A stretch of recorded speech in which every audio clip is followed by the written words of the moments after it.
பேரு குழு குழு சாரி. அப்ப இந்த சாரி பேரு 1495 தான் வேலவன் ஸ்டோர்ஸ்ல. Velavan stores, Usman road, T Nagar, Chennai மற்றும் தூத்துக்குடி.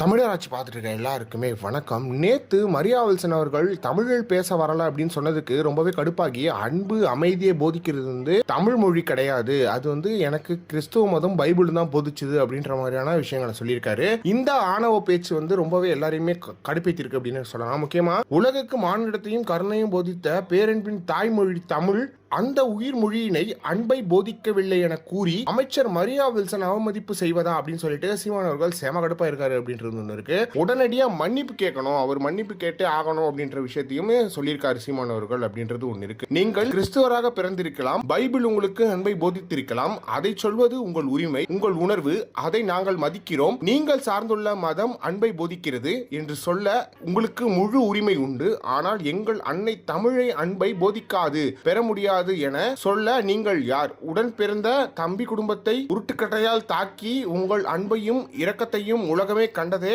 அமைச்சர் அவர்களே. அமைச்சர் மரியா வில்சன் அவர்களுக்கு சீமான் அவர்கள் கடுமையான கண்டனத்தை தெரிவிச்சிருக்காரு. உடனடியாக அவர் மன்னிப்பு கேட்கணும் அப்படின்ற மாதிரியான விஷயங்களையும் சொல்லியிருக்காரு. மன்னிப்பு கேட்பாரா இல்லையா? ஏன்னா தாவேக்கால இருக்கிற யாருமே வந்து உண்மையா வந்து இது எடுத்துக்கிறது கிடையாது, அக்கௌண்டபிலிட்டி எடுத்துக்கிறது கிடையாது, பொறுப்பு எடுத்துக்கிறது கிடையாது. இஷ்டத்துக்கு பேசுறது, இஷ்டத்துக்கு இருக்கிறது அப்படின்ற மாதிரி தான் இருக்காங்க. அவங்க அரசியல் கட்சியில் இருக்கிற எல்லாருமே அப்படிதான். அது தாவேக்கால இருக்கிற விஜய் கட்சியில் இருக்கிற எல்லாருமே அப்படிதான் அப்படின்றது ஒன்று இருக்கு. அக்கௌண்டபிலிட்டி எடுத்து அவர் மன்னிப்பு கேட்கணும். தமிழ் மக்கள், ஓட்டு போட்ட மக்கள்லாம் எங்க இருக்கீங்க, இவர் இப்படி பேசுறாரு, நீங்க கேட்டுக்கிட்டு இருக்கீங்க அப்படின்றது ஒன்று இருக்கு. எனவே இதை பத்தி நீங்க என்ன நினைக்கிறீங்க அப்படின்றது மறக்காம கமெண்ட் பாக்ஸ்ல சொல்லுங்க.